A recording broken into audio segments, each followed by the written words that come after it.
Dobar dan, dobrodošli na Gorjansku kuharicu, ovo drugo izdanje. Nije mi bilo 2 mjeseca, pa nadam se da ste neki ogladnili i to, ne? Danas smo kuhali nekakav ručak koji si možete vrlo lako ovak napraviti. Jednostavan je, fakat nije ništa komplicirano, to si morate napraviti tak i ne znate baš puno kuhati. Ono kako ste veli, ako ste malo bedasti možda u kuhinji, ali se svejedno zove, možete napraviti dobar ručak, ne? To se zove šmithen odrezak, ne? Zaki šmithen odrezak. To je kao stari samoborski specijalitet koji potječe još od gospodina Ljudevita Šmithena. Ljudevit Šmithen je bil tu gradonačelnik u Samoboru kad je sve ove tu šume gore na Tepecu zasijal, ne? On je sijal tada i sadil, a ovi danas samo sečeju. Dobro, valjda da je nekog uopće posadilo. I uglavnom tak dok je delal gore u šumi, dok je to sadilo, ne ogladnilo. Pa si je napravil neke za gablec, a to je taj šmithen odrezak. U šmithen odrezak vam idu sljedeće stvari. Ili pura ili picek, onda vam ide riža, luk, edamer, fina šunka, ljuta crvena paprika, vlasac, kopar, šampinjoni i vrhnje. Vrhnje za kuhanje. Tako da evo, ovo vam je nekak mjera za 2 osobe, ne. Znači to je nekakvih 300 grama riže recimo, možda 400 grama perutnine, 2 deci vrhnja, ne znam koliko tu. Šampinjone ide 25 deka, a šunke ide nekakvih 20 deka. Sira isto tak negdje, 2 luka i ovo sve vidite, kaj ja znam, to je tu negdje od oka, ne, kaj ja znam, od oka budete stavili, ne. I sad koja je procedura? Rižu budete stavili kuhati u vodu, luk morate narezati i šampinjone narežete. I to u drugu tavi, fino lepo dinstate dok vam se to ne napravi. A u trećoj tavi stavite mesinu na jaku vatru sa malo ulja i onda pečete s jedne strane, onda s druge strane, kada vam dojde lepo s druge strane, da vam se već to zapeklo, to je to, da bude skoro bilo gotovo, onda na to denete prvo sira i gore denete šunke, ne, da vam se to napravi još gore. A meso prije toga morate napacati sa ova 3 stvari, znači ljuta paprika, vlasac i kopar. Tako da evo, možete si, kak se veli, pomoći malo u kuhinji, ako ne znate baš dobro kuhati. Znači sad smo za početak meso napacali, ne. Prvo malo soli denete gore. Onda kopra. Onda vlasca. Pa crvene paprike. Pa sad to malo zmešate. Sad kad ste napacali meso, niš. Možete se primiti rezanja luka i šampinjona.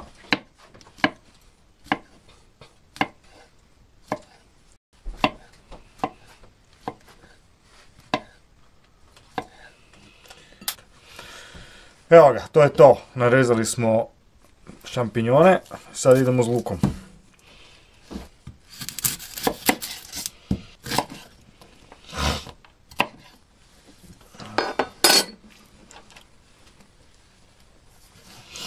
Evo ga, to je to. Luk je narezan, možemo se baciti u akciju.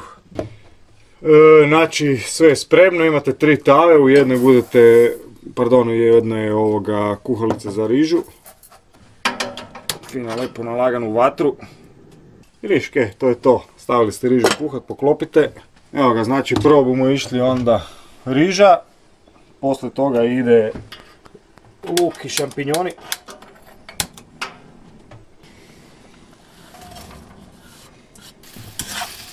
To je to, malo luka, lepo fino dinstati.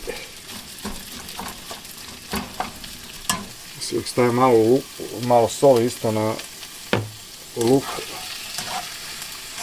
da se lepše zdinsta.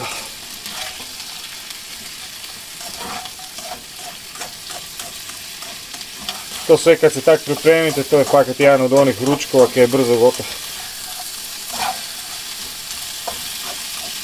Jedan se luk puno duže luku treba na šampinjonima, onda budete to sami nekak morali procijeniti. Evo, ja bih ga još malo pustil.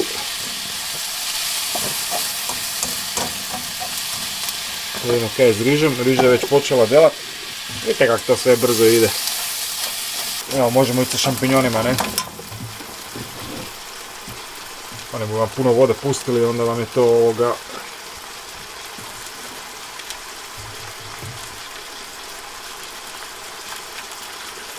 To je jedino kaj se Ljudević Mitkin zamislil, ne? Jer tam je u šumi bilo svega. Gljiva. Dobro, možda nije baš bilo šampinjona u to vrijeme kad je on sadl. Tako da je to bio taj zapravo produženi gablec, ne? I samo ga okreće i sino moj ima da se to brzo speče sve. Tu bomo se lagano već pripremili ovoga šunkicu i sir. To već ima taj fini miris pobjede. Sad okrenemo perutninu i pomećemo.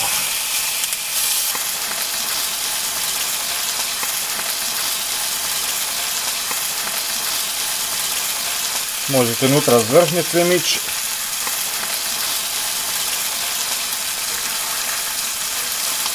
Fino lepo zamešate. I ono kad počne kipiti, evo to je već praktički gotovo, ne? Malo to mešate, kad vam počne kipiti po sredini, znači da je to gotovo, ne? Nekakvu minutu to delate, ne? Evo kaj, to je to, ne? Ovo tu još malo treba delati da se gore napravi lepo. Evo ga, to je gotovo.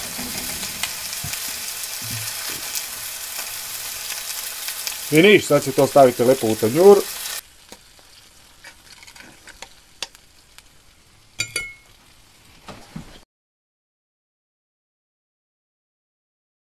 I sad idemo gore s rižom.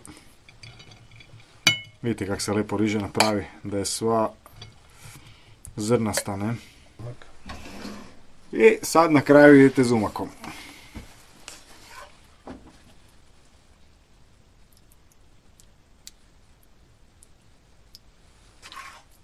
Tak negdje, ne?